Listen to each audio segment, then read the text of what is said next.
My first taste of Boulder's Ridge was the kind of crisp mountain air that somehow sharpened everything. The smell of pine, the looming weight of gray clouds curled like smoke on the horizon, and the faint hum of a town too quiet for comfort. It was the kind of place where every creak, every murmured word, seemed amplified, and secrets festered in the stillness. Elliot Brooks had been here before me, long enough to get a feel for the patterns, the edges where normalcy frayed into something darker. That was always his way, diving into the shadows while I followed behind, trying to stitch together the threads of folklore and history he so easily unraveled. We met at the diner, a quaint roadside staple with checkered tablecloths and a neon sign that flickered faintly in the overcast morning light. Elliot sat in a booth by the window, nursing a black coffee that he stirred idly with a silver spoon. His dark coat blended into the muted tones of the room, making him seem like part of the scenery, until his piercing eyes snapped up to meet mine. "Morning," he said as I slid into the seat across from him. His voice was steady, calm, but there was an edge beneath the surface, the kind that told me we were diving into something particularly grim this time. "Morning," I replied, wrapping my hands around the cup of coffee already waiting for me.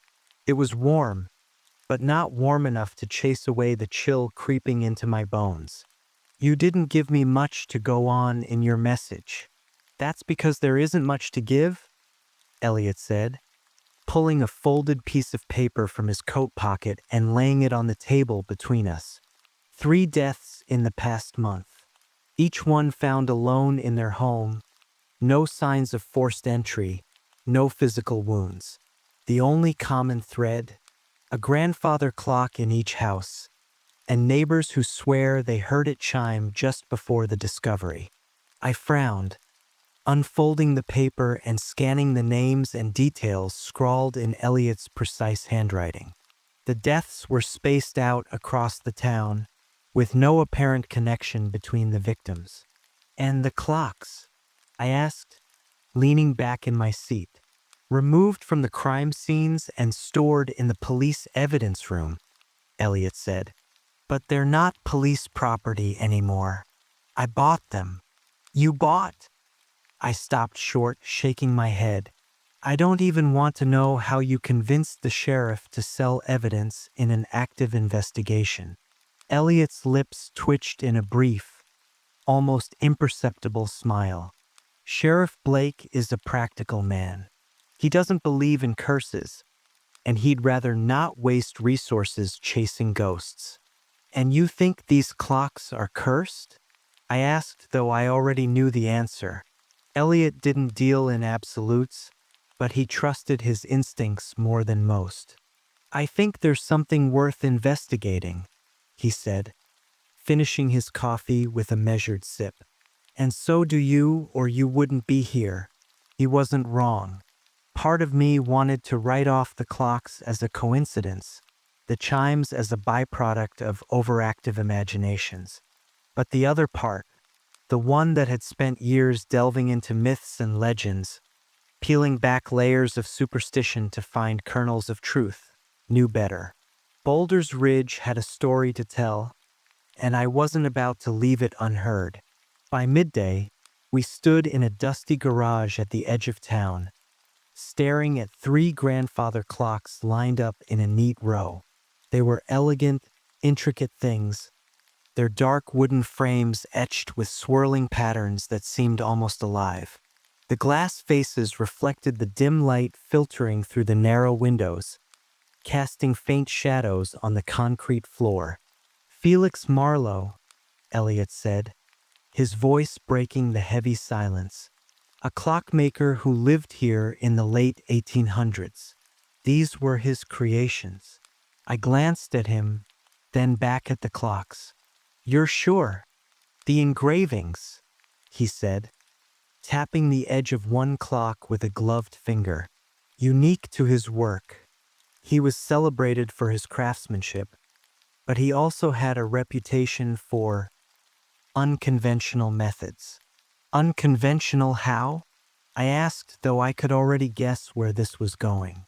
Elliot didn't answer immediately. Instead, he opened the case of the nearest clock, revealing the gears and cogs within. They glinted faintly, as if polished, despite their age. He reached inside and pulled out a small, folded sheet of paper wedged between the mechanisms. "Unconventional like this," he said, handing me the paper. I unfolded it carefully, my pulse quickening as I read the faded, spidery handwriting. The words were fragmented, disjointed, but they carried a sense of urgency, of desperation. Time is life. The soul is bound by its rhythm. Break the rhythm, and the soul endures. What does it mean? I asked, though I wasn't sure I wanted to know. Elliot shrugged slightly, his gaze fixed on the clock. It means Felix Marlowe had ideas that extended beyond clockmaking. We spent the afternoon examining the clocks, cataloging every detail, every imperfection. Elliot worked with quiet precision, his focus unshakable. I watched him for a while, then turned my attention to the garage itself. It was a nondescript space, functional and forgettable, but something about it felt wrong. The air was heavy, oppressive, as though the walls themselves were closing in. Then I heard it, a faint, rhythmic ticking so soft it was almost imperceptible. I froze, my breath catching in my throat. The clocks weren't running, we had checked them all, but the sound persisted, growing louder, more insistent. "Elliot," I said, my voice barely above a whisper. He looked up, his expression sharpening as he followed my gaze to the far corner of the garage. The ticking was louder now, a steady beat that seemed to echo inside my skull. My chest tightened, the air suddenly thick and unyielding. Elliot moved toward the corner, his movements deliberate, measured. He stopped in front of a stack of crates and crouched, his hands brushing against the floor. When he stood, he held something in his hand, a small, ornate pocket watch. Its face was cracked, its chain tarnished, but it ticked steadily, impossibly. "This wasn't here before," Elliot said, his voice low. "Do you think it's connected?" I asked, though the answer seemed obvious. "I think it's another piece of the puzzle," he said, slipping the watch into his coat pocket. "And I think we're just getting started." As we left the garage, the sky had darkened, the gray clouds thickening into an ominous blanket. The air was colder now, the wind biting against my skin. I glanced at Elliot, his silhouette stark against the fading light, and felt a familiar mix of curiosity and dread. Whatever we had stepped into, it was deeper, darker than either of us had anticipated. And somehow, I knew this was only the beginning. The morning air hung heavy with the scent of dew and pine as we approached the Marlowe Estate. The house had been mentioned in passing during our research, a decaying relic of its namesake's life, but stepping onto the overgrown grounds brought its presence to another level. The sprawling Victorian structure sat like a withered corpse, its clapboards bleached gray and its windows a mosaic of shattered panes. Even the elements seemed to conspire to shroud it in misery. A low mist slithered around the foundation, swallowing shadows whole. "You feel it too, don't you?" Elliot asked, his voice low and quiet, as though reluctant to disturb the scene. I nodded, unsure how to articulate the unease that crawled along my skin. My eyes flicked to the skeletal branches of the surrounding trees, which swayed slightly despite the air being deathly still. A crow perched atop the house's gabled roof let out a grating caw, and the sound startled me more than I cared to admit. Elliot, as always, seemed unfazed. With a practiced hand, He pushed open the rusted wrought iron gate that led to the front steps. The metallic screech cut through the morning stillness, sending the crow flapping away in a burst of black feathers. I hesitated, the weight of the place pressing down on me, before following him up the weed-choked pathway. The porch creaked under our feet as we ascended, each step setting loose a faint puff of dust and decay. Elliot reached for the tarnished doorknob, testing it gently, but the door refused to budge. "Locked," he murmured, glancing at me. There was a flicker of frustration in his expression, a reminder that, for all his intellect and calm, Elliot Brooks despised obstacles. "Looks like the house doesn't want visitors," I said, offering what little levity I could muster. It didn't earn even a ghost of a smile. Instead, Elliot pulled out a set of lockpicks from his coat, and within moments, there was an audible click. The door swung inward with an eerie reluctance, revealing a dim, cavernous interior. The smell hit me first: mold, mildew, and something faintly metallic. Blood, perhaps, or rust. My imagination ran wild as we crossed the threshold. The foyer was a husk of its former self, the remnants of grandeur peeking through layers of filth. Faded wallpaper curled at the edges, and a chandelier hung from the ceiling by a single tenuous wire. Dust motes danced in the shafts of light that pierced the gloom, casting faint, otherworldly patterns on the warped wooden floors. Elliot surveyed the space with a calculating eye, his hands resting lightly on his hips. "Start in the parlor," he said. It wasn't a suggestion. The parlor was exactly what one might expect from a long-abandoned Victorian home, ornate, decayed, and unsettlingly quiet. But in the corner, towering above the detritus of time and neglect, stood a grandfather clock. It was similar in design to those we'd examined earlier but grander, its carvings more elaborate and its wood gleaming with a faint, unnatural sheen. "Beautiful, isn't it?" Elliot said, stepping toward the clock. His tone was measured, but I detected a thread of awe beneath the surface. "Beautiful and deeply unnerving," I replied, hanging back near the door. Something about the clock set my teeth on edge. Its face was blank, devoid of numbers or hands, and yet it seemed to radiate an uncanny energy. I could almost hear a faint ticking, though the mechanism appeared still. Elliot reached out, his gloved hand brushing against the intricate carvings that adorned the clock's surface. His fingers traced the swirling patterns, lingering on what looked like a series of runes etched into the wood. "These markings," he said, his voice a whisper, "they're not decorative, they're deliberate." "What do they mean?" I asked, stepping closer despite the unease knotting in my stomach. "Protection, perhaps," Elliot mused, though his brow furrowed in doubt. "Or imprisonment."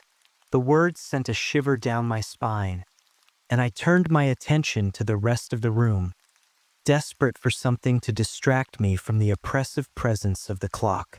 My eyes landed on a small desk near the window, its surface cluttered with papers and what appeared to be a broken pocket watch. I moved toward it, sifting carefully through the brittle sheets. Most were incomprehensible, a chaotic mess of numbers and diagrams, but one page caught my attention. The handwriting was neat, almost mechanical, and the words sent a chill coursing through me. "Time is the prison and the key. To unbind the soul, one must shatter the rhythm. Beware the toll. It summons what cannot be undone." "Miguel," Elliot called, pulling me from my thoughts. I turned to find him crouched by the base of the clock, his face illuminated by the beam of his flashlight. "There's something here." I approached, peering over his shoulder. He was pointing to a small compartment embedded in the clock's base, its edges barely visible beneath the layers of dust. Without hesitation, he retrieved his lockpicks and set to work. The compartment opened with a faint hiss, revealing a bundle of papers bound with twine. Elliot pulled them out carefully, his movements precise, almost reverent. He began to sift through them, his eyes narrowing as he read. "These are blueprints," he murmured, his voice tinged with fascination. "Designs for the clock, but different, modified." "Modified how?" I asked, leaning closer. "Ritualistic enhancements," he said, tapping a diagram that showed the clock's inner workings. "There are compartments here, spaces meant to house objects or—" He trailed off, his gaze distant, as though piecing together a puzzle only he could see. "Or what?" I pressed, my patience fraying. Elliot didn't answer. Instead, he set the papers aside and stood, his focus shifting back to the clock. He reached into his coat pocket and retrieved the pocket watch we'd found in the garage. Holding it up to the light, he examined it closely before placing it against the clock's face. The effect was immediate and chilling. The air in the room seemed to vibrate, a low hum that resonated in my chest. The faint ticking I'd heard earlier grew louder, more insistent, and the temperature dropped noticeably. "Elliot," I began, but my words were cut short as the clock's surface began to glow faintly, its carvings pulsing with a cold, blue light. "Step back," Elliot ordered, his tone sharper than I'd ever heard it. I obeyed, retreating toward the door as he remained rooted in place, his eyes locked on the clock. The glow intensified, and for a brief, terrifying moment, I thought I saw a face in the wood, anguished, contorted, and fleeting. Then, just as suddenly as it had begun, the light faded, and the room fell silent once more. Elliot let out a slow breath, his shoulders relaxing slightly. He turned to me, his expression unreadable. "This clock," he said, his voice low, "is far more than a timepiece." I didn't need him to elaborate. The events of the past hour had already made that abundantly clear. The air carried a weight of expectation as Elliot and I made our way through the cobblestone streets of Boulder's Ridge. The early evening light painted the town in muted amber hues, but a certain kind of melancholy clung to every corner, as though the streets themselves were holding their breath. Overhead, the clock tower stood sentinel, its spire casting a jagged shadow over the rooftops. Elliot had that look about him, the one that signaled his mind was working at a furious pace, even if he betrayed no outward emotion. His footsteps were deliberate, each stride a silent declaration of purpose. As for me, my mind lingered uneasily on the events of the Marlowe Estate. The glowing carvings, the ticking that seemed to vibrate through the walls, each detail gnawed at my composure. "You're quiet," Elliot said, his voice cutting through my thoughts. He didn't look at me, his gaze fixed on the path ahead. "Just thinking," I replied, my hands shoved deep into the pockets of my coat. "That clock, it wasn't just a piece of craftsmanship, Elliot. It felt alive." He nodded once, as though this was a fact he had already filed away in the ever-expanding ledger of his mind. "Objects can carry echoes of the past, Miguel, some more than others." I considered his words as we turned a corner, the imposing form of the clock tower growing larger with each step. Its worn brick and ironwork exuded an air of forgotten grandeur, but there was something deeply unsettling about it, as though the structure was more than just a physical presence. It loomed not only over the town but over my thoughts, a constant reminder of the mysteries we had yet to unravel. We reached the tower's entrance, a heavy oak door bound with rusted metal bands. Elliot paused, his hand resting on the iron handle. "Are you ready?" It was a question loaded with meaning, and I hesitated for a fraction of a second before nodding. "As ready as I'll ever be." With a low creak, the door swung inward, revealing a darkened interior. The air was thick and stale, carrying the faint scent of mildew and oil. Elliot stepped inside, his flashlight cutting through the gloom, and I followed close behind. The room we entered was cavernous, its high ceilings lost in shadow. Old machinery lined the walls, gears, pulleys, and levers that looked as though they hadn't been touched in decades. The centerpiece of the room was an enormous pendulum, its polished brass surface catching the light in a way that felt almost deliberate. Elliot moved toward the base of the pendulum, his flashlight illuminating a cluster of tools and papers scattered haphazardly on the floor. "Someone's been here," he said, crouching to examine the items more closely. I scanned the room, my unease growing with each passing moment. The faint sound of ticking reached my ears, soft, irregular, and distinctly out of place. "Do you hear that?" I asked, my voice barely above a whisper. Elliot didn't respond immediately, his attention focused on the papers in his hands. When he finally looked up, his expression was one of controlled intensity. "These diagrams, they're similar to the ones we found in the Marlowe Estate, but these are more advanced." "Advanced how?" I asked, stepping closer to get a better look. He held up one of the papers, the faint lines and symbols etched across its surface forming an intricate web. "These modifications, if I'm interpreting them correctly, are designed to amplify the clock's influence." "In what way?" The words felt heavy as I spoke them, as though I already knew the answer. Elliot's gaze met mine, his eyes shadowed. "Control." The implications of that single word settled over me like a suffocating blanket. I opened my mouth to respond, but the sound of a distant chime cut me off. It was faint, almost imperceptible, but it sent a shiver racing down my spine. "Did you hear that?" I asked, my voice trembling despite my efforts to keep it steady. Elliot's expression darkened. "Yes." We both turned toward the source of the sound, our flashlights sweeping across the room. The chime came again, closer this time, and I could feel it reverberating in my chest, a sensation that was both physical and deeply unsettling. Elliot moved toward the far corner of the room, where a narrow staircase spiraled upward into the darkness. "It's coming from above. Do we have to follow it?" I asked, though I already knew the answer.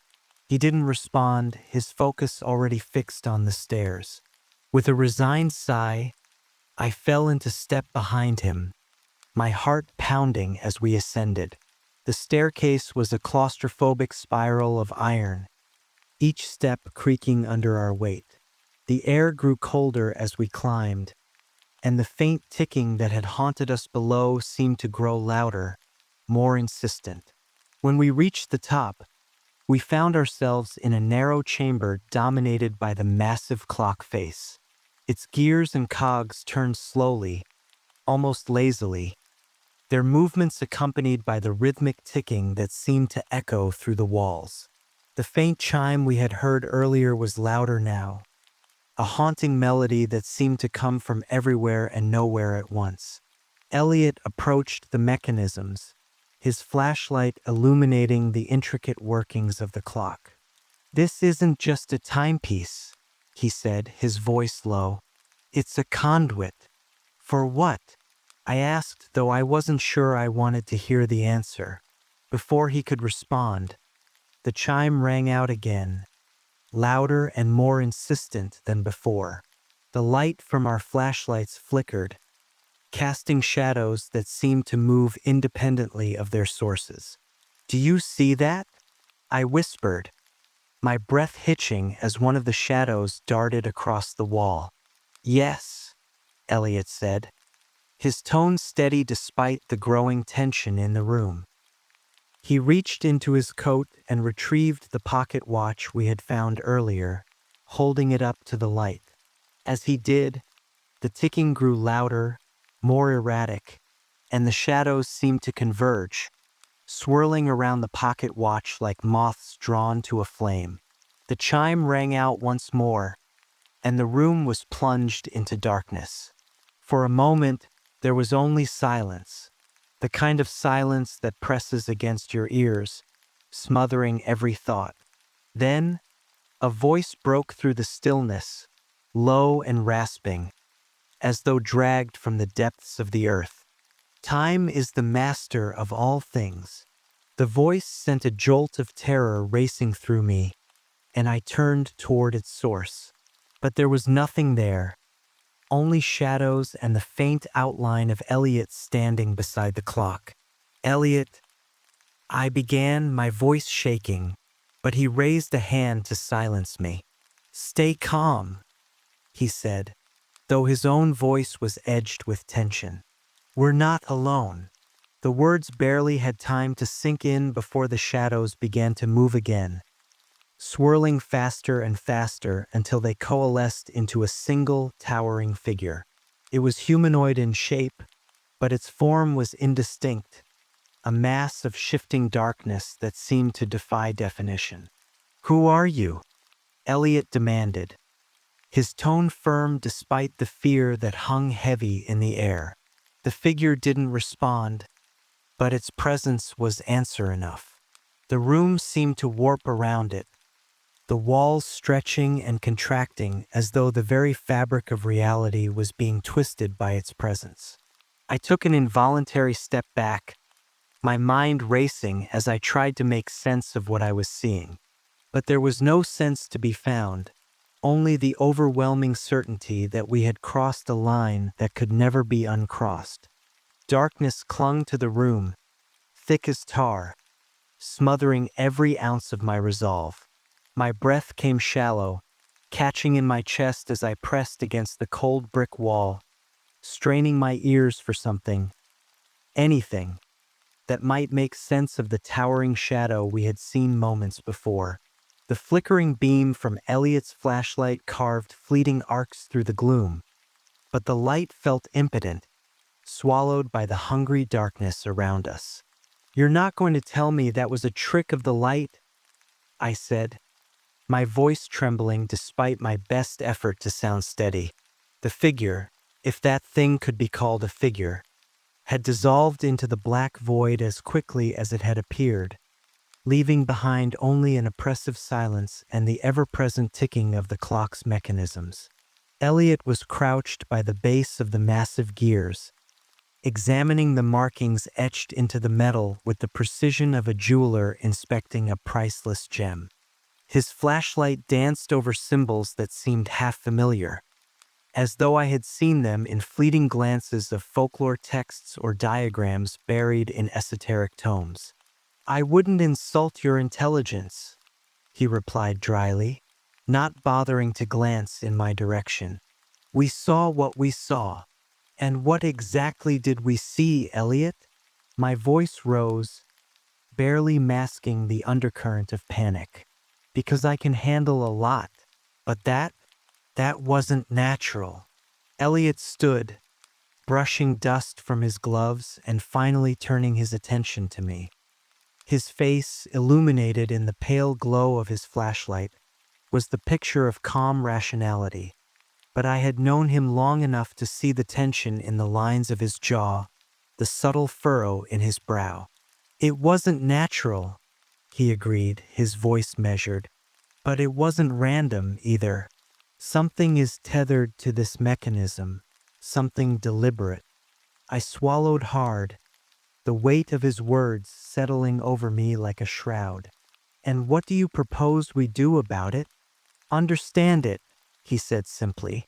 as though the task were as mundane as analyzing a crossword puzzle.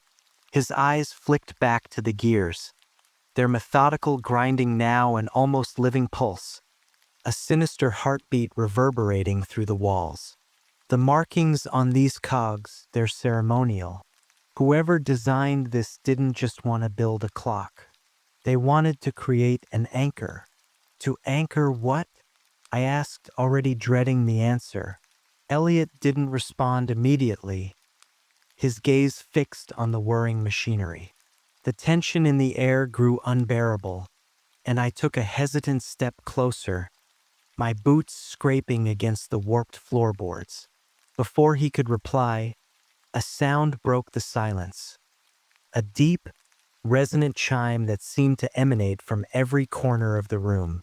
It was different from the faint ticking we had heard before, fuller, more commanding, as though the clock itself had found a voice. The sound hit me like a physical force, vibrating in my chest and rattling my teeth. Elliot, I began, but the words died on my lips as a faint light flickered across the massive clock face, illuminating the room in brief, rhythmic bursts. The glow was cold and otherworldly, casting jagged shadows that seemed to writhe like living things. Elliot's flashlight flickered, the beam sputtering and fading as though the batteries had been drained in an instant. He didn't curse or panic, but I saw his hand tighten around the handle, his knuckles white. "Stay close," he said quietly, his voice the only anchor in the chaos around us. I obeyed, moving closer until I could feel the edge of his coat brushing against my arm. The chime sounded again, and this time I felt it in the marrow of my bones. The floor beneath us groaned as though under immense weight, and the air grew colder, each breath escaping my lungs in plumes of mist. My fingers were numb, and I clenched them into fists, desperately trying to hold onto some sense of control. And then it happened. A voice, low and guttural, seeped from the shadows, weaving through the room like smoke. The words were incomprehensible, a string of guttural syllables that sent ice racing through my veins. I couldn't see where it came from, but I could feel it pressing against my mind like a weight. Elliot's hand shot out, grabbing my arm and grounding me before I could spiral into panic. "It's the clock," he said, his voice calm but firm. "It's projecting." "Projecting what?" I managed, my throat tight and my voice barely audible over the deafening chime. "Fear," he said. "Confusion. It wants us disoriented." The realization hit me like a slap, and I forced myself to focus, to push back against the tide of dread that threatened to engulf me. The voice grew louder, the words overlapping and tumbling into a cacophony that seemed to vibrate in the walls. Elliot pulled something from his pocket, a small, folded piece of paper. It was one of the diagrams we had recovered from the Marlowe Estate, and he held it up to the faint, flickering light emanating from the clock face. "These symbols," he said, his tone sharper now, tinged with urgency. "They're protective. If we can trace them." The words were cut off as a violent shudder rippled through the floor, nearly knocking me off my feet. The pendulum swung wildly, its polished surface catching the cold light and casting fractured beams across the room. The gears groaned, grinding against one another in a discordant symphony that set my teeth on edge. "What is it doing?" I shouted, my voice barely carrying over the din. Elliot's expression was grim. "It's resisting." "Resisting what?"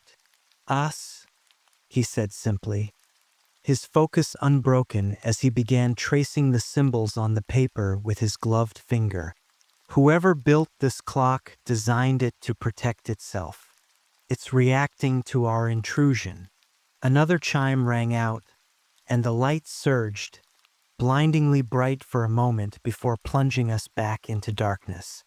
I stumbled, reaching out blindly and finding purchase on the cold, unforgiving metal of the clock's frame.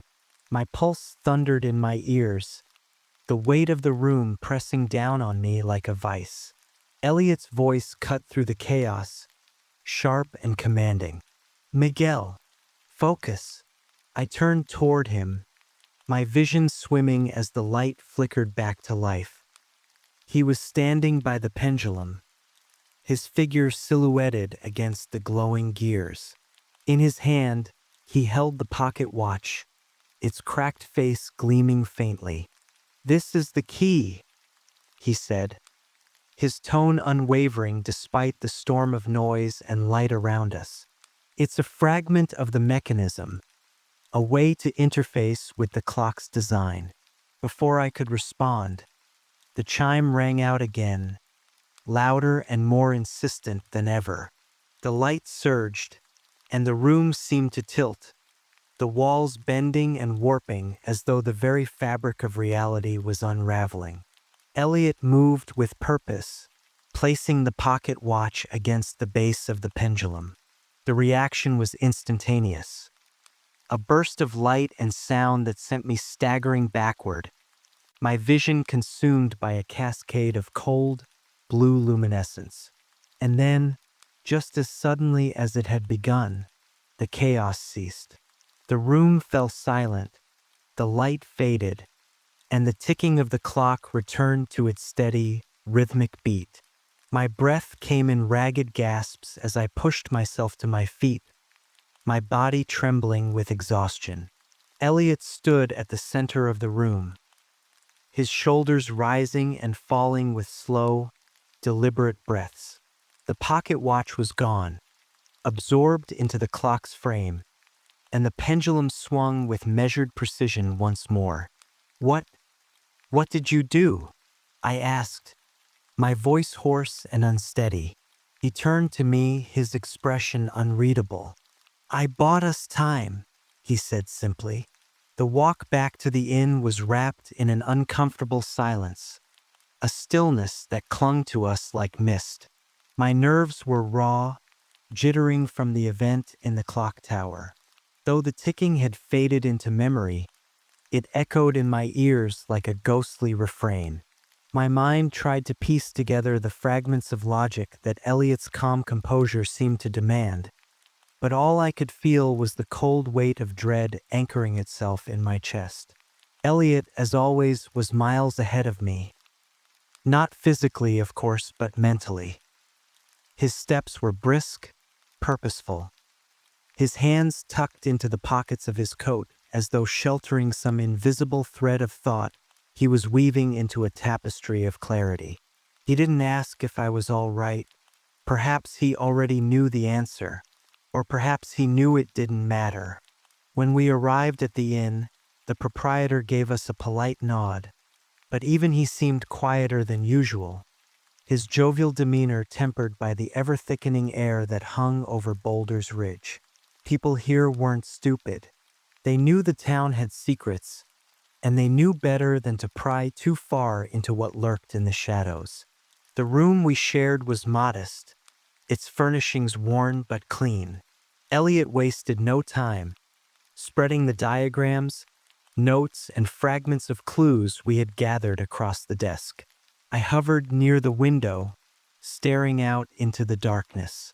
The clock tower loomed in the distance, barely visible through the fog that had settled over the town. "You can feel it, can't you?" Elliot said, breaking the silence. He didn't look up from his work. I turned from the window, leaning against the frame. "Feel what?" "The weight of it. Whatever Marlowe did, whatever force he called upon, it's still here, still pressing against this town like an open wound." I didn't respond. I didn't need to. He was right. The air in Boulder's Ridge felt wrong, like the entire place was caught in a slow, suffocating descent into something unnameable. Elliot straightened, holding up one of the diagrams we had retrieved from the clock tower. His gloved finger traced the intricate lines and symbols etched across the paper. "These markings," he said, his voice low, almost reverent, "they're not just decorative. They're a map, a blueprint for the clock's purpose." "And what purpose is that?" I asked, crossing the room to stand beside him. "To bridge the gap," he said, tapping the page, "between time and eternity, between life and death." I stared at him, trying to digest the enormity of what he was saying. "Are you saying Marlowe built a portal?" Elliot shook his head. "Not a portal. A tether. Something to anchor himself, his essence, to this world even after death." "But why?" My voice cracked slightly, the question carrying more desperation than I intended. "Power," Elliot said simply. "Knowledge. The desire to transcend the limitations of mortality. It's the oldest ambition in human history." I sank into the chair beside the desk, running a hand through my hair. "And now what? This tether, this clock. It's still active, isn't it? That's why the tower reacted the way it did." "Exactly." Elliot's eyes flicked to the pocket watch lying on the desk. The faint crack in its face seemed almost deliberate, a jagged scar across its polished surface. But the pocket watch, this fragment, wasn't part of Marlowe's original design. It's an addition. "An addition by whom?" I asked. "That's what we need to find out," he said, his voice tightening slightly. "Whoever did this altered Marlowe's work, twisted it into something more dangerous." The next morning, we set out for the library. It was a weathered building tucked away on the edge of town, its facade worn and its sign missing a few letters. The librarian, a wiry man with thick glasses and a perpetually furrowed brow, greeted us with a wary nod. He seemed to recognize Elliot, or at least his type, the kind of man who didn't ask for help but demanded answers. "We need access to historical records," Elliot said, wasting no time. "Specifically, anything pertaining to Felix Marlowe and his descendants." The librarian blinked at him, then nodded slowly. "Most of the Old Town records are in the back. You'll have to excuse the mess. Been meaning to reorganize, but, well, you know how it is." We followed him through a labyrinth of shelves and stacks, the scent of aged paper and dust thick in the air. The back room was dimly lit, its shelves sagging under the weight of countless binders and books. The librarian left us there with a muttered, "Good luck," and disappeared back into the main area. Elliot dove into the records with his usual focus, flipping through pages with a precision that bordered on mechanical. I tried to match his pace, but my mind kept wandering. The faint ticking from the clock tower seemed to follow me, a phantom sound that refused to be ignored. It was nearly an hour before Elliot let out a soft hum of approval, holding up a crumbling ledger. "Here," he said, passing it to me. The page he had marked detailed a series of property transactions, all tied to the Marlowe family. One name in particular stood out: Adrian Marlowe. "He was Felix's great-nephew," Elliot explained, his tone clipped. "Inherited the estate after Felix's death." "And what happened to him?" I asked, scanning the page for further clues. Elliot tapped another entry farther down. "Sold the property a few years later. Disappeared shortly after that." I frowned, my brow furrowing as I considered the implications. "You think he's connected to the modifications on the clock?" "It's possible," Elliot said, "but we need more than property records to prove it." By the time we left the library, the sun was beginning to set, casting long shadows across the cobblestone streets. The clock tower loomed in the distance, its presence a constant reminder of the task ahead. Elliot was quiet as we walked, his mind clearly working through the puzzle piece by piece. I wanted to ask him what he was thinking, but the words felt unnecessary. He would tell me when he was ready, when he was certain. As we passed the town square, a low, resonant chime rang out, stopping us both in our tracks. The sound was unmistakable, its depth and clarity cutting through the evening air like a blade. I turned toward the clock tower, my heart pounding. "It's getting louder," I said, my voice barely above a whisper. Elliot's gaze was fixed on the spire, his expression grim. "And closer." The implications of his words sent a shiver down my spine, but before I could respond, a figure emerged from the shadows. A tall man with sharp features and eyes that gleamed with a strange intensity. "You're the ones investigating the clock," he said, his voice low and measured. Elliot's posture shifted slightly, his hand resting casually at his side. "Who's asking?" The man stepped closer, his gaze flicking between us. "Adrian Marlowe." Adrian Marlowe was a name that carried an almost tangible weight in the silence that followed his introduction. He didn't move closer after stepping out of the shadows. He didn't have to.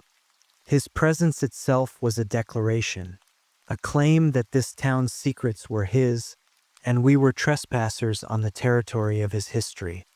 He stood tall, his features sharp, sculpted in such a way that the low light of the street lamps only served to carve out the shadows on his face. His dark coat flared slightly in the windless air, as though the town itself bristled at his being there. Elliot, as always, was unimpressed by theatrics. He straightened his posture, tilting his head ever so slightly in a gesture that could either be curiosity or measured disdain. "I've been wondering if you'd show yourself," Elliot said evenly, his voice calm, without any of the heat one might expect after days spent chasing the specter of a name in records and rumors. "Though I can't decide whether you're reckless or simply dramatic." Adrian's lips quirked into a smirk, though it didn't reach his eyes. "Curiosity runs both ways, Mr. Brooks, though I must admit you've been diligent. Most would have turned back by now." "I'm not most." Elliot's reply was clipped, his hands sliding into his coat pockets. I wondered briefly if he had anticipated this meeting, or if his calm was simply the result of his relentless confidence. Either way, it made me feel even more like an outsider to their quiet standoff. I stepped forward slightly, enough to make my presence known. Adrian's gaze shifted to me, and for a moment, I felt as though I were under the same scrutiny I had seen Elliot employ in interrogations. It wasn't hostile exactly, but it was invasive, searching for cracks. "Miguel Vasquez," I said, trying to strike a tone somewhere between polite and firm. "And you're Adrian Marlowe. It seems the town remembers more of you than you'd like." Adrian chuckled softly, the sound dry and sharp. "People are good at remembering the wrong things. But let's not waste time with introductions. You've come to understand the clock. I came to stop you." The statement hung in the air like a blade. My pulse quickened, but Elliot remained unflinching, his expression giving away nothing. "Stop us from what, exactly?" Elliot asked, his voice devoid of emotion. "From doing what's already been done," Adrian replied, his tone carrying an edge now, his smirk fading. "You don't know what you're dealing with. That clock was built as a means to cheat death, but every action has its consequences. Felix, my great-uncle, believed he could hold time itself in his grasp, but all he did was unchain something far worse. And you think what? That you can contain it?" Elliot's words were sharp, and I caught the faintest glimmer of tension in his posture. I've been containing it, Adrian snapped, his voice rising for the first time. For decades, I've been keeping his creation from consuming everything in its path. I've made sacrifices you can't begin to comprehend. And now here you are, tearing through layers of protection because you think you've found a puzzle to solve. Elliot stepped closer, his presence expanding in a way I'd seen unsettle men twice his size. Protection? Is that what you call it? A string of deaths, growing louder, closer, more vicious with each passing day? Whatever you're doing, Marlowe, it's not working. And if you're not willing to tell me what's at the heart of this, then you're not part of the solution. Adrian's jaw clenched, but he held his ground. I wasn't lying when I said I came to stop you, he said softly. You've already brought it closer to awakening. That clock, it doesn't obey you. It doesn't obey anyone. But it will destroy everything if you don't step away. I don't step away, Elliot replied, his tone final. The silence that followed was thick, heavy, a stalemate forged not of words but of wills. I glanced between the two men, my throat dry and my pulse hammering in my ears. What's your plan, Adrian? I asked, the words falling from my lips in an attempt to break the stalemate. Because right now, all I see are two people playing tug of war with something they don't fully understand. And we're running out of time. Adrian's gaze shifted to me again, and I saw a flicker of something. Regret, perhaps, or maybe just exhaustion. My plan is to keep it dormant, he said, to ensure that what my great-uncle unleashed remains bound to that mechanism. And my plan doesn't involve two outsiders stirring its wrath. And yet, here we are, Elliot said dryly. He glanced at me then, a subtle but deliberate gesture, as though reminding me to hold my ground. Tell me, Marlowe, how many more sacrifices will it take before your plan collapses entirely? Adrian didn't answer immediately. His shoulders stiffened, and for the first time, I saw the cracks in his composure. There's nothing clean about this, he said finally, his voice low. There never has been. Felix made sure of that. He tied himself to that clock, bound his soul to its inner workings. And while he intended it to keep him alive, it became something else. A tether to something older, something beyond human comprehension. And now, every time the clock tolls, it grows stronger. I felt a chill crawl up my spine, but I forced myself to speak. Then why not destroy it? Adrian's laugh was bitter, devoid of humor. Destroy it? You think I haven't tried? The clock isn't just a machine. It's alive in a way that defies reason. The moment it's broken, it will unbind everything it's holding back. And trust me, you don't want to face what's waiting on the other side. He took a step closer, his gaze piercing. That's why I've kept my distance. Why I've let people think I'm the one to blame. Because as long as I'm here, I can keep it from spreading. Or so you tell yourself, Elliot said. His words were quiet, but they cut deep, and I saw Adrian flinch. But in reality, you're part of the machine, just another cog in the mechanism. And the moment you falter, the whole thing will come crashing down. Adrian stared at him, his breathing shallow, his fists clenched at his sides. You don't understand, he whispered. Then help us understand, I said, stepping forward despite the weight of my fear. If what you're saying is true, then neither of us can stop this alone. You need us as much as we need you. For a moment, I thought Adrian would lash out, would crumble under the pressure of his own regrets. But then his shoulders sagged, and the fire in his gaze dimmed. He looked at Elliot, then at me, and let out a slow, trembling breath.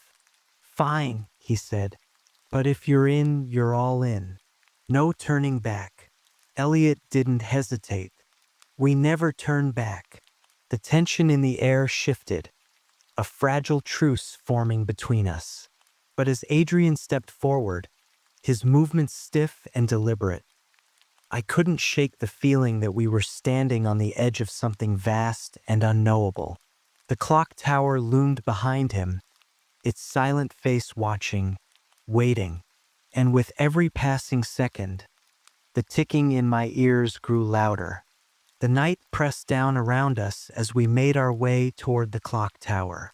Adrian led the way with a determined stride, his every movement infused with a tension that rippled through the air like an invisible current. Elliot and I followed in silence, though the questions churning in my mind felt almost too loud to contain. The streets were deserted, every window we passed darkened, as if the entire town had collectively chosen to shield itself from the shadow we were chasing. Even the usual sounds of the night, crickets, the distant rustle of leaves, seemed muted, as though the world itself was holding its breath. When we reached the base of the clock tower, Adrian paused, turning to face us. His features were stark in the moonlight, every angle sharp, every shadow deep. "This is the last warning I'll give you," he said, his voice low but firm. "If you come any further, there's no going back. The clock, it won't allow it." Elliot met his gaze without hesitation. "I told you already, Marlowe. We're not turning back." Adrian's lips pressed into a thin line, but he nodded. "Then stay close. And for God's sake, don't touch anything unless I tell you to." With that, he pushed open the heavy oak door, and we stepped into the tower's dim, cavernous interior. The air was thick, carrying a faint metallic tang that made my throat tighten. The faint hum of the machinery echoed through the space, a sound that was both rhythmic and unnervingly alive. Adrian led us deeper into the tower, his movements sure despite the darkness. The beam of his flashlight swept across the walls, illuminating the intricate network of gears and cogs that lined the space. The machinery was enormous, its components stretching upward into the shadows, their movements slow and deliberate, like the breathing of some great, slumbering beast. Elliot moved beside me, his flashlight flickering as he examined the gears. "It's more complex than I imagined," he murmured, his tone carrying a mix of admiration and unease. Marlowe wasn't just a craftsman. He was something else entirely. Adrian glanced over his shoulder, his expression unreadable. He was a man who sought answers in places he shouldn't have. And now we're the ones paying the price. We reached a narrow staircase that spiraled upward, its iron steps slick with age and wear. Adrian gestured for us to follow, his movements quick, almost impatient. As I ascended, the ticking grew louder, the rhythm burrowing into my mind like a parasite. I found myself matching my steps to its beat, an unconscious synchronization that made my skin crawl. When we reached the upper chamber, I stopped short, my breath catching in my throat. The clock face dominated the space, its massive gears and cogs exposed and gleaming faintly in the pale light that filtered through the shattered windows. The air felt charged, every breath thick and heavy, as though the room itself was alive.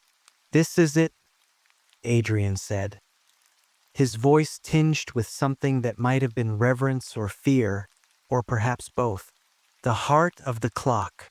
Elliot moved forward without hesitation, his eyes scanning the machinery with a precision that bordered on obsession. "These runes," he said, his flashlight illuminating the carvings etched into the metal. "They're like the ones on the diagrams. Protective symbols, but they're incomplete. That's because someone broke them, Adrian said grimly, his gaze fixed on the central mechanism. And by someone, I mean Felix himself. He sabotaged his own work. I frowned, stepping closer. Why would he do that? To ensure the clock could never be dismantled, Adrian replied. He wanted to tether himself to it permanently, to make his immortality irreversible. And in doing so, he opened it to something else. I exchanged a glance with Elliot, the weight of Adrian's words sinking in. What do you mean, something else? I asked cautiously. Adrian's gaze darkened. I mean that the clock isn't just tied to Felix anymore. It's tied to whatever he reached out to during his ritual. A force older than time itself. A force that's been growing stronger with every chime. The room seemed to pulse with the sound of the ticking, the rhythm growing louder, more insistent. My chest tightened, and I forced myself to focus, to push past the rising tide of dread. Elliot was already moving, his flashlight darting across the machinery. If the runes are incomplete, we can finish them, he said, his tone decisive. We can seal the clock. Adrian shook his head. It's not that simple. The clock isn't just a machine anymore. It's alive. It won't let you fix it. Then we'll make it let us, Elliot said, his voice steely. Tell me what we need to do. For a moment, Adrian hesitated, his gaze flicking between Elliot and the clock. Then he sighed, the weight of his resignation evident. There's a central rune, he said. The anchor. If you can carve it, the rest will fall into place.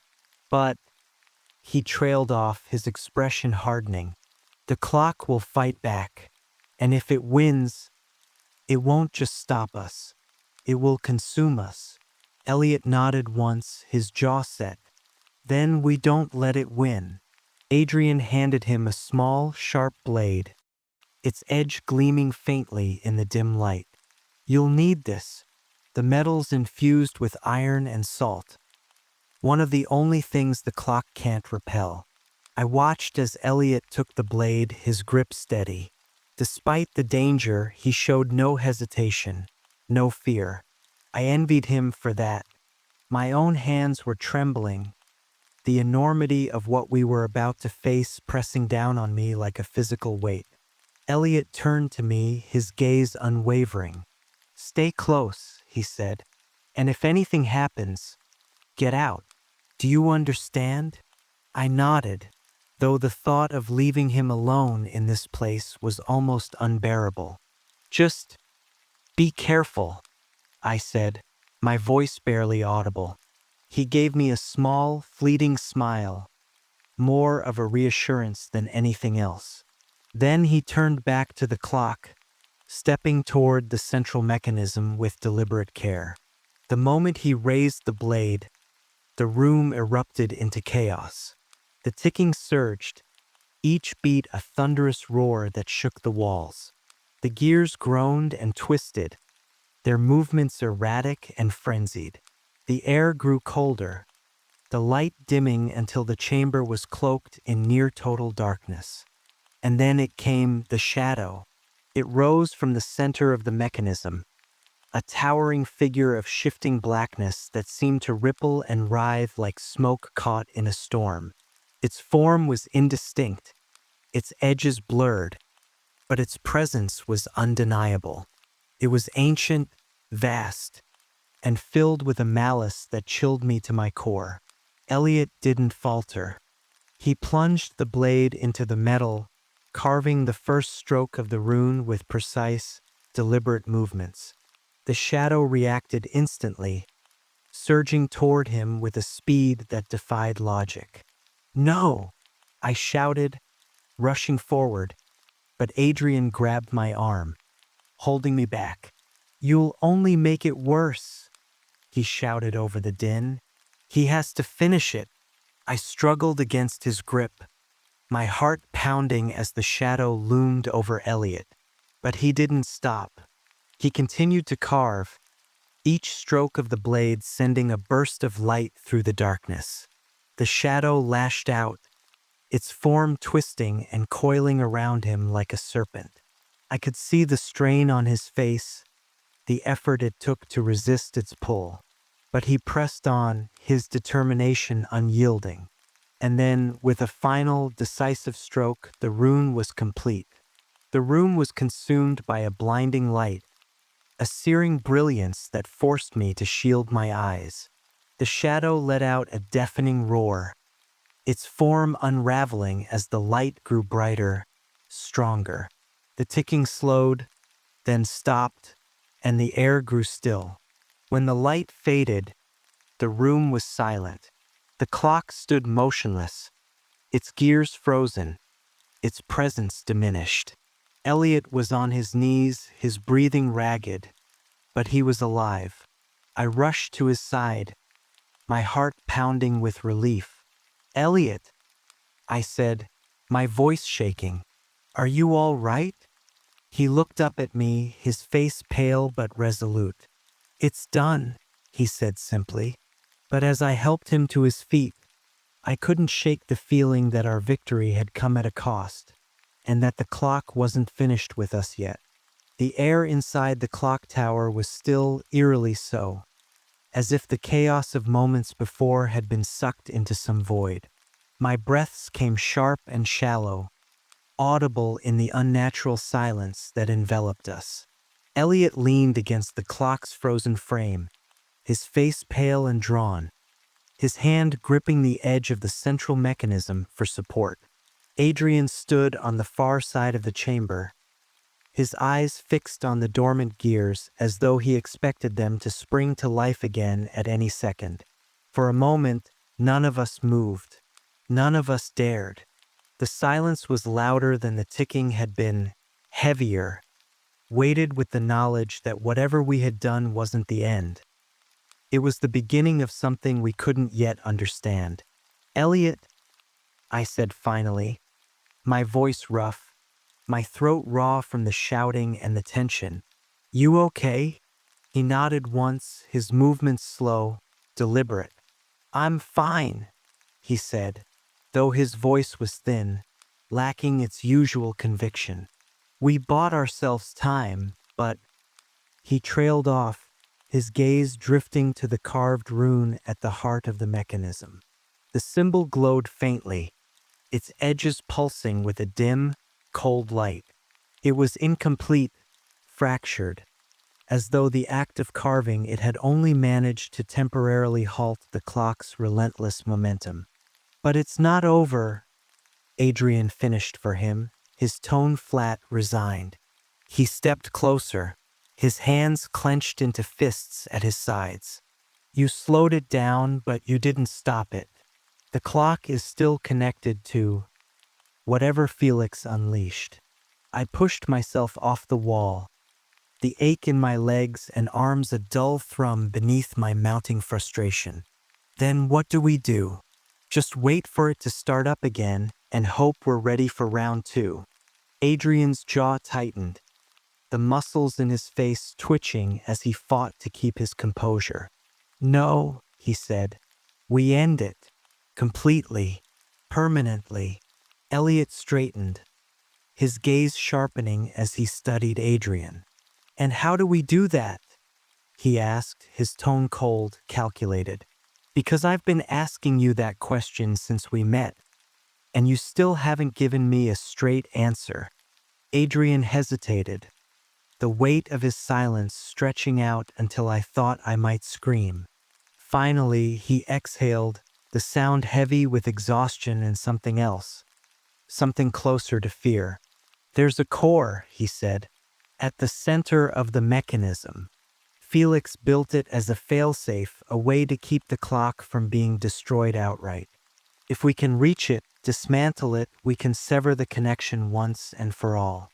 "And why haven't you done that already?" Elliot asked, his voice sharp. Adrian looked away, his eyes dropping to the floor. Because no one who's gone into the core has come back. The words hung in the air like a guillotine poised to fall. I felt the blood drain from my face, my heart pounding in my chest. Elliot, however, seemed unfazed. If anything, the revelation only seemed to steel his resolve. "Then it's a good thing we're not no one," he said, stepping away from the mechanism and toward Adrian. "You're going to take us there. Now." Adrian's gaze snapped to Elliot, his expression one of disbelief and frustration. "Are you insane? You've seen what this thing can do. If we go into that core—" "We don't have a choice," Elliot interrupted, his tone brooking no argument. "You said it yourself, Marlowe. The clock is still active. It's only a matter of time before it starts again, and when it does, the consequences will be far worse. So unless you have a better plan, we're going into the core." Adrian's face twisted with frustration, but he didn't argue. Instead, he turned toward the far side of the chamber, where a narrow passageway disappeared into the shadows. "Follow me," he said, his voice tight with anger and resignation. The passageway was cramped, the air colder than it had been in the main chamber. The walls were lined with pipes and cables, their surfaces coated in years of grime and dust.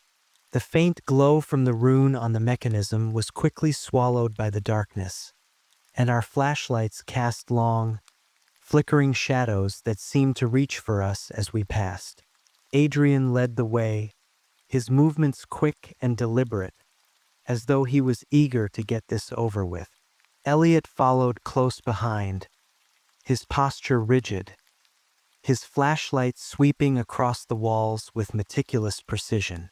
I brought up the rear, my heart pounding with every step, the weight of what lay ahead pressing down on me like a physical force.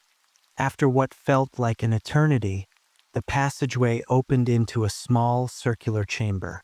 At its center stood a pedestal, and atop it rested a sphere of glass and metal, its surface swirling with faint, iridescent light. The air in the chamber was heavy, charged, and the faint hum of the sphere seemed to vibrate in my bones. "That's it," Adrian said, his voice low, almost reverent. "The core."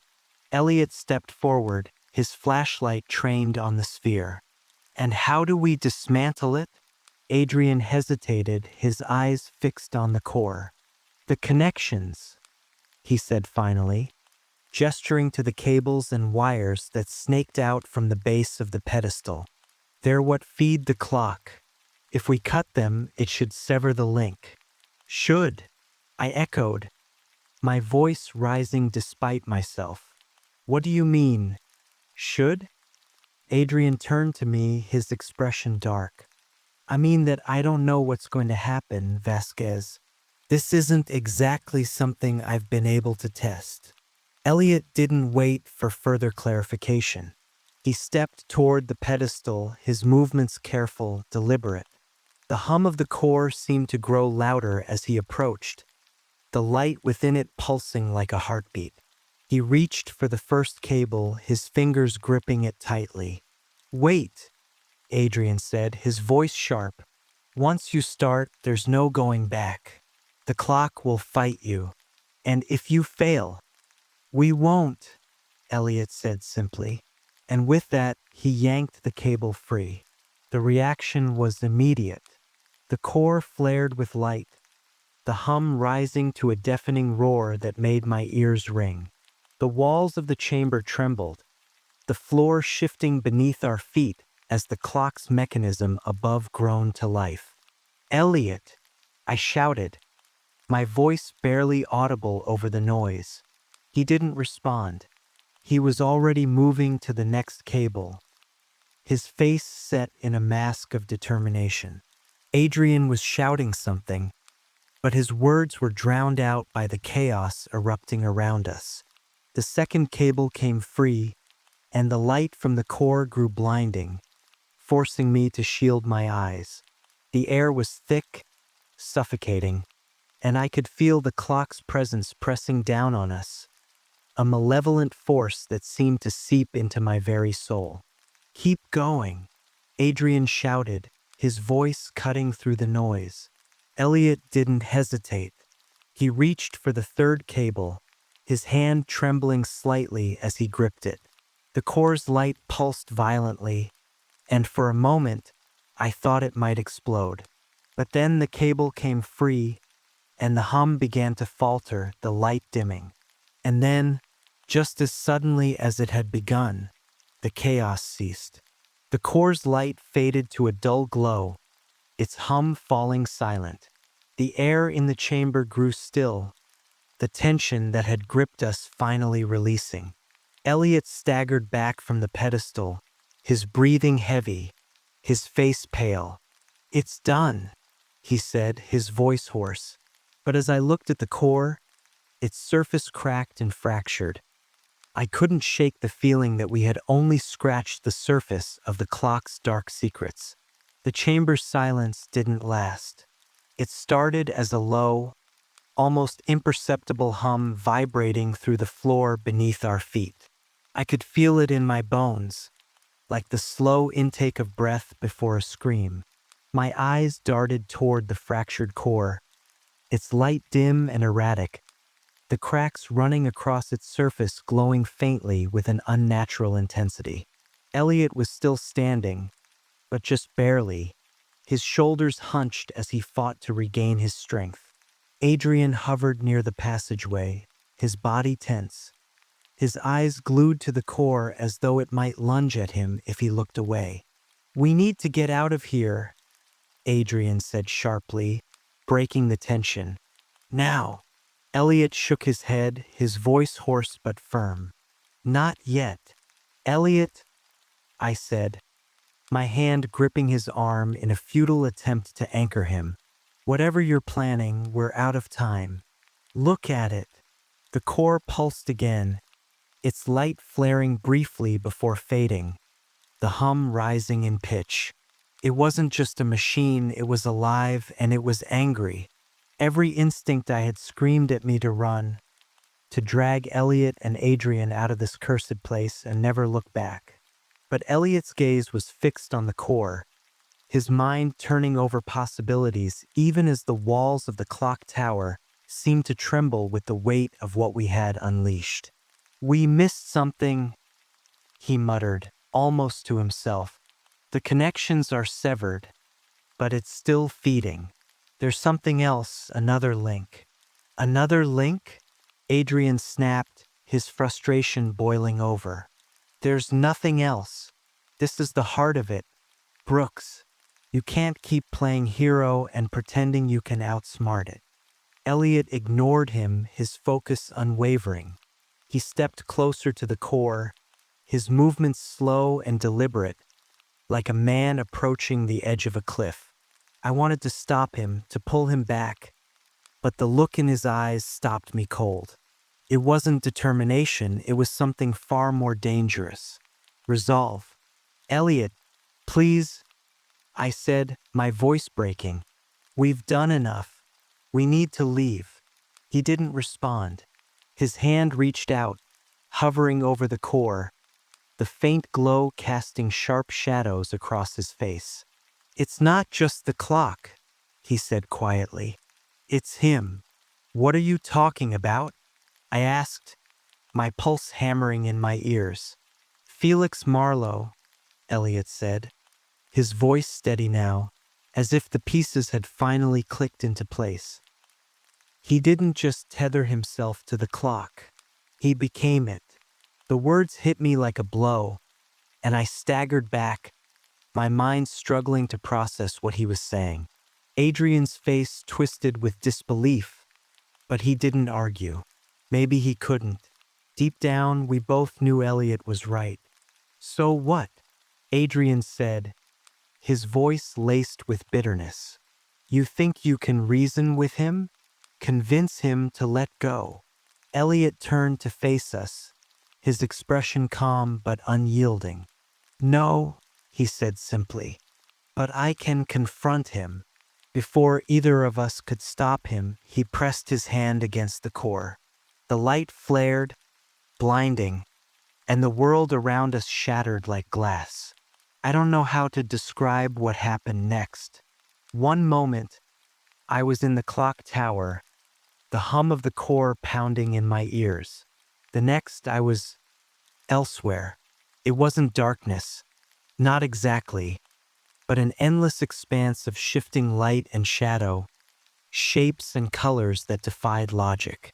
The air, or whatever passed for air, was thick, heavy, each breath a struggle. Elliot was there, standing a few feet ahead of me, his posture rigid. Beyond him, a figure began to take shape, coalescing out of the swirling void. It was tall, impossibly so, its form both human and something far beyond human. Its features were indistinct, as though it couldn't fully solidify in this realm. But its presence was undeniable, overwhelming. "Felix Marlowe," Elliot said, his voice echoing in the emptiness. "I know you can hear me."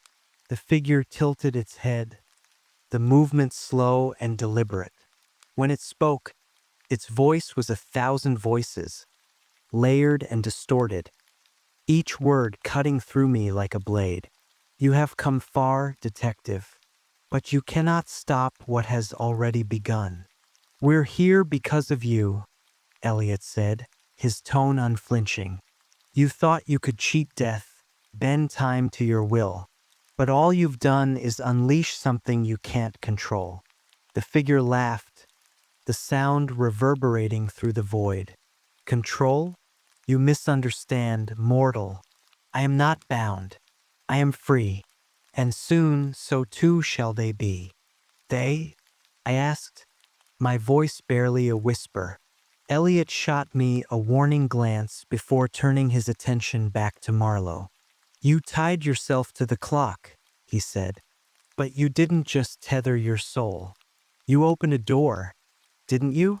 A door to something far older than you. Something you thought you could command." The figure's form flickered, its edges blurring. "You presume to understand what lies beyond the veil? Foolish.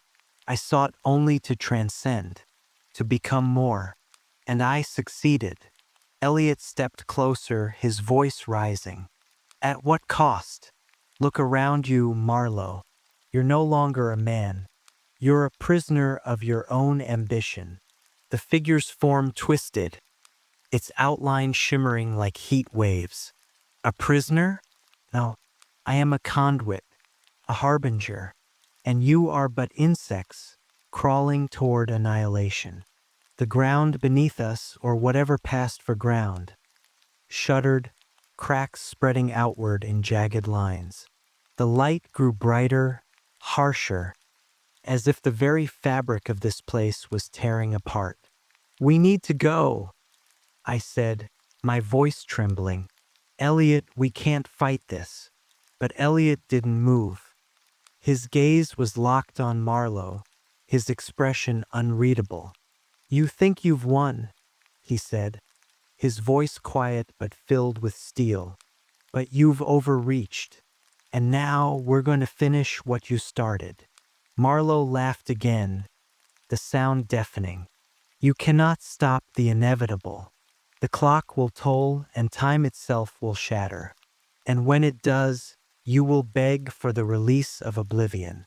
Elliot turned to me, his eyes sharp, his focus unbroken. "Miguel," he said, his tone urgent, "find the anchor. Whatever's tying him to the clock, it's here. You need to sever it." "What?" I stammered, my heart racing. "I don't." "You can do this," he said, cutting me off. "I'll hold him here. Go." I hesitated, fear and doubt warring within me, but the look in his eyes left no room for argument. Swallowing my terror, I turned and ran, the void shifting and twisting around me as I searched for the anchor. The light grew brighter, more blinding with every step, the cracks beneath me widening. I stumbled, my hands scraping against a surface that wasn't there, the hum of the core growing louder, deafening. And then I saw it, a glowing thread, faint but unmistakable, stretching from Marlowe's form into the void. The anchor. I reached for it, my fingers trembling, and the moment I touched it, pain shot through me like lightning. The thread burned against my skin, but I held on, pulling with all my strength. The void screamed around me, Marlowe's voice echoing in a torrent of rage and despair. "You cannot undo what has been wrought," he bellowed, his form flickering violently. But I didn't let go. I pulled, the thread unraveling, the light intensifying until it consumed everything. And then silence. When I opened my eyes, I was back in the clock tower. The core was dark, lifeless, its surface cracked and shattered. Elliot was lying on the floor, his breathing shallow but steady. Adrian stood nearby, his face pale, his expression one of stunned disbelief. "It's over," Elliot said, his voice barely audible. "We did it." But as I looked at the ruined core, the shattered machinery, I couldn't help but wonder what we had truly unleashed, and whether we had won, or simply delayed the inevitable.